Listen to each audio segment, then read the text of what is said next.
클라우드는 컴퓨터로 이루어진 대규모 데이터 저장소와 컴퓨터의 기능을 제공하는 서비스입니다. 예를 들어 구글 클라우드에 사진을 저장하고 마이크로소프트의 클라우드에 PPT 파일을 저장하죠. 또 엔비디아의 그래픽카드로 이루어진 클라우드를 사용해서 집의 컴퓨터로는 할 수 없는 작업을 할 수 있습니다. 개인의 데이터 저장소나 고성능 컴퓨터가 없어도 클라우드를 통해 고성능 작업을 할 수 있게 하는 기술이 바로 클라우드입니다. 이제 클라우드에 접속하지 않는 기기를 상상하기는 어렵습니다. 오피스 365나 링크드인, 우버, 페이스북 같은 소비자 애플리케이션은 모두 클라우드 위에서 살아갑니다.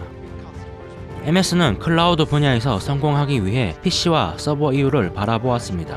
클라우드에서 주도권을 잡은 마이크로소프트는 이제 클라우드 이후도 바라보아야 하죠. MS는 몇 년 뒤 산업에 나타날 세 가지 핵심 기술, 즉 혼합 현실과 인공지능 그리고 양자 컴퓨팅에서 주도권을 잡기 위해 투자 중입니다. 세 가지 기술은 필연적으로 우리 경제와 사회에 엄청난 변화를 일으킬 겁니다. 현재는 혼합 현실과 인공지능, 양자 컴퓨팅이 독립적인 흐름일지 모르지만 앞으로는 하나로 연결될 거라고 사티아는 말합니다. 혼합현실.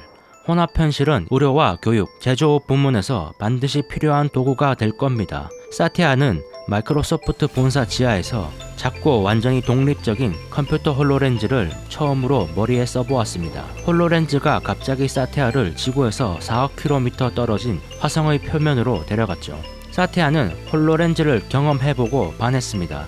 분명 홀로렌즈는 비디오 게임에서 사용되는 애플리케이션입니다. 하지만 사티아는 교실과 병원뿐만 아니라 우주 탐험에도 홀로렌즈가 사용될 수 있음을 즉시 알아차렸죠. 물론 화성 시연 후에도 머뭇거리는 사람들이 있었지만 빌 게이츠가 홀로렌즈를 직접 경험하고 보낸 이메일이 마음을 바꿨습니다.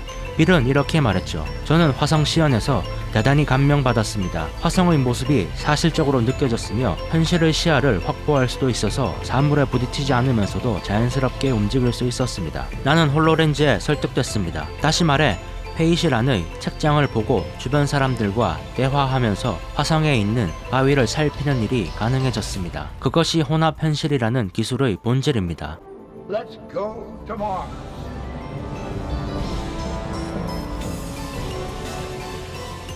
지금 마이크로소프트는 혼합현실을 대중화하는 일에 초점을 맞추고 있습니다. 홀로렌즈를 출시했으며 외부 개발자가 홀로렌즈를 플랫폼 삼아 창의적인 애플리케이션을 개발할 수 있습니다. 여기 이 어플은 사람들이 창밖의 하늘을 바라보며 은하수를 탐험하게 한다는 아이디어였죠.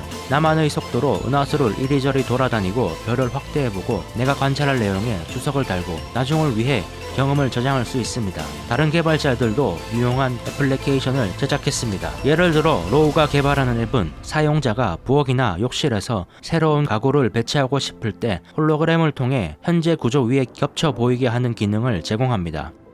MS의 동료인 알렉스 키프만은 얼마 전부터 동작 인식 기술인 키넥트를 개발했죠. 키넥트는 사람이 움직임으로 명령을 내릴 수 있도록 만들어줍니다. 그로 인해 우리는 컴퓨터와 춤을 출 수 있게 됐죠. 우리는 지금 홀로렌즈의 읽어들을 수 있는 영역을 여러 개로 넓히고 있습니다.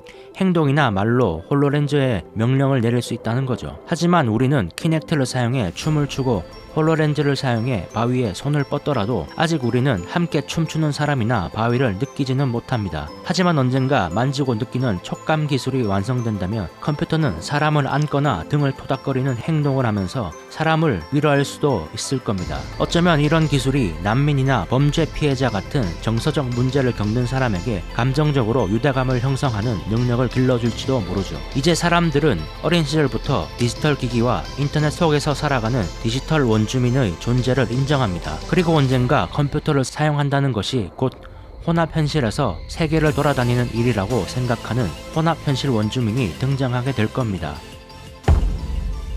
인공지능. 영화는 인공지능을 다양한 방식으로 묘사합니다. 1973년 제작된 영화 웨스트 월드에서는 율 브리너가 총격전을 하고 싶어하는 로봇으로 등장하죠. 그는 인공지능을 탑재한 카우보이입니다. 수십 년 뒤에는 디즈니사가 다른 방식으로 인공지능을 묘사했습니다. 2014년 제작된 애니메이션 빅 히어로에서는 베이맥스라고 불리는 로봇이 소년과 함께 모험을 떠나죠. 영화는 이렇게 외칩니다. 베이맥스가 내 세상을 바꿀 거야. 이 말이 정답입니다. 인공지능이 세상을 바꿀 겁니다. 인공지능은 인간의 능력을 확장 확장하고 인간을 도울 겁니다. 클라우드는 모든 사람에게 엄청난 컴퓨팅 파워를 제공하죠. 덕분에 이제 사람들은 산더미 같은 데이터에서 복잡한 알고리즘을 만들 수 있습니다. 이 말인즉 엄청난 데이터가 만들어지기 시작했다는 말입니다. 인공지능의 학습에는 데이터가 필요합니다. 이제 마이크로소프트의 챗 GPT는 인식, 지각할 뿐만 아니라 인지하고 있습니다. 사진 속 사물을 하나하나 구분해 동그라미 칠 뿐만 아니라 설명할 수 있게 되었고 사진에 담긴 행동의 의미를 설명할 수 있다는 말이죠. 예를 들어 식재료들을 사진 찍어 보여주면 어떤 재료인지 말하고 만들 수 있는 요리의 목록을 대답해주고 레시피까지 제공하죠. 또 인공지능은 학습을 위한 학습을 할 수 있게 되었습니다. 인공지능이 스스로 문제를 찾고 해결하는 방법을 찾는다는 말이죠. 특이점입니다. 인간이 만들어낸 데이터를 모두 학습한 이후에는 인공지능이 스스로 학습할 수 있습니다. 예를 들어 바둑 대국에서 좋은 수를 두기 위한 인공지능이 학습을 한다고 해보죠. 초창기 바둑 인공지능인 알파고는 인간의 기보를 보고 학습했습니다. 인간이 만들어낸 기보를 모두 학습하고 나서 알파고는 한국의 바둑이사 이세돌을 이겼습니다. 이제 알파고끼리 대국을 두며 스스로 데이터를 만들고 학습합니다. 그 결과 AI가 둔 수를 사람이 이해하기 어려워지는 수준에까지 이르렀습니다. 인공지능은 두 가지 특이점을 지났습니다. 한 가지는 앞서 말한 학습을 위한 학습의 단계입니다. 또 다른 특이점을 설명하기 위해 잠깐 옛날 이야기를 해보죠. 약 5억 4천만 년 전 캠브리아기 이전의 생명체는 모두 눈이 없는 지렁이와 같은 모습이었죠. 그러다가 한 돌연변이가 눈이라는 돌연변이 유전자를 만들어냈습니다. 아주 원시적인 눈이었지만 이제 이 눈을 가진 생명체는 훨씬 좋은 먹이를 찾고 훨씬 좋은 번식 상대를 찾으며 천적으로부터 생존하기 쉬워졌습니다. 이 시점에서부터 생명체의 개체수가 폭발적으로 늘어났으며 또 다양해졌죠. 인공지능은 캠브리아기 대폭발을 지나고 있는 겁니다. 시력 없이 청력만으로 학습하던 AI가 제대로 된 눈을 가지게 되었다는 뜻입니다. 특이점을 지난 인공지능은 여태와는 비교도 안 될 정도로 빠르게 학습할 겁니다. 이제 마이크로소프트는 인공지능을 대중화하고자 합니다. 누구나 인공지능 모델을 만들고 인공지능 개인 비서를 가질 수 있습니다. 오늘날 이미 116개국에서 매달 1억 4,500만 명 이상이 AI 비서 코타나를 사용합니다. 사용자들은 이미 130억 개의 질문을 던졌고 코타나는 모든 질문을 점점 효율적으로 처리하고 있죠. 인공지능 기술이 대중화된다는 것이 무엇을 의미할까요? 역사를 되돌아보면 기술이 대중화된 사건이 있습니다. 1450년대만 해도 유럽에는 고작 3만 권 정도의 책이 있었습니다. 전부 수도사들이 일일이 손으로 쓰고 묶은 책이었죠. 그러다가 가동활자가 등장하고 50년이 지나기 전에 책의 수가 1200만 권으로 치솟았습니다.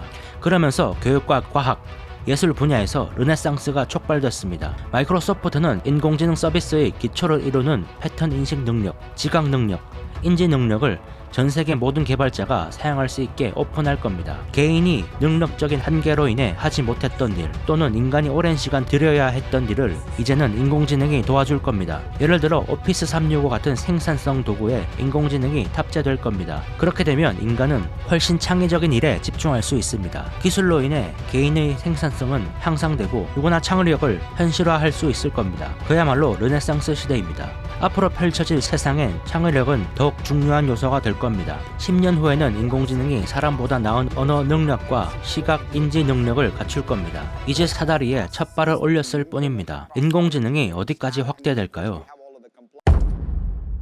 양자 컴퓨팅. 현재의 고전적인 컴퓨터는 우리의 뇌가 생각을 마친 다음에 그 결과가 키보드나 마이크를 통해 컴퓨터에 입력되면 컴퓨터가 스크린에 피드백을 제공합니다. 몇몇 연구자는 양자 컴퓨팅 시대가 오면 뇌와 컴퓨터 사이를 가르는 장벽이 사라질 것이라고 예측합니다. 물론 먼 미래의 이야기죠. 하지만 언젠가 인간의 인식이 컴퓨터와 하나가 되는 날이 올 수도 있습니다. 여기서는 그런 기술이 가능하냐 아니냐는 논쟁을 하고자 하는 것이 아닙니다.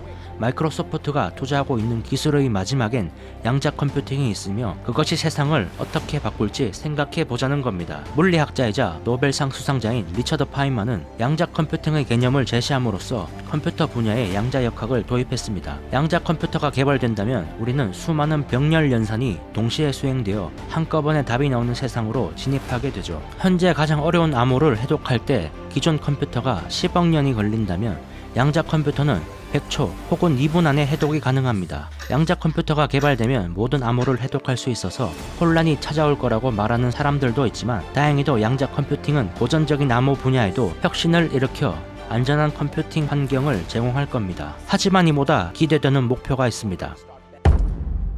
궁극적으로 양자 컴퓨팅은 획기적인 의학적 돌파구를 마련하여 생명을 구할 겁니다. 예를 들어 HIV 바이러스의 백신을 만드는 것은 현재 AI가 이용되기는 하지만 HIV 바이러스는 단백질 변형이 매우 심해 끊임없이 진화합니다. 그런 탓에 HIV의 백신이 10년 후에 완성된다는 기대가 수십 년간 실현되지 못하고 있죠. 하지만 양자 컴퓨터를 사용한다면 새로운 방식으로 이 문제에 접근할 수 있습니다. 또 기아 문제를 해결할 수도 있습니다. 세계 곳곳에서 수백만 명이 굶주림에 시달립니다. 식량 생산량이 부족하거나 분배 방식이 잘못됐기 때문이죠. 식량 생산 과정에서 발생하는 가장 큰 문제는 비료가 필요하다는 사실입니다. 많은 비용이 들고 환경 자원을 고갈시킬 수 있는 중요한 문제죠. 비료를 생산하려면 대기 중의 질소를 암모니아로 바꿔야 합니다. 박테리아를 쉽게 분해시키는 공정이죠. 하버법이라고 불리는 이 화학 공정은 1910년 탄생한 이후 개선되지 않았습니다. 그러나 양자 컴퓨터는 기존 컴퓨터와 협력해 흙 속에서 박테리아가 관여하는 과정을 흉내내고 메탄가스와 비료 생산에 필요한 에너지 양을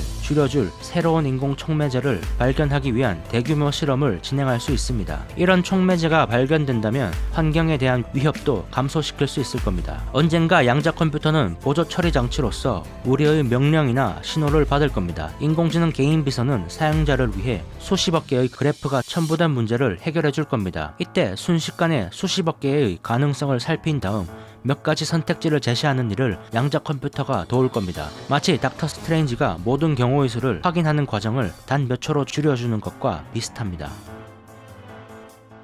Remember, this is not just a story.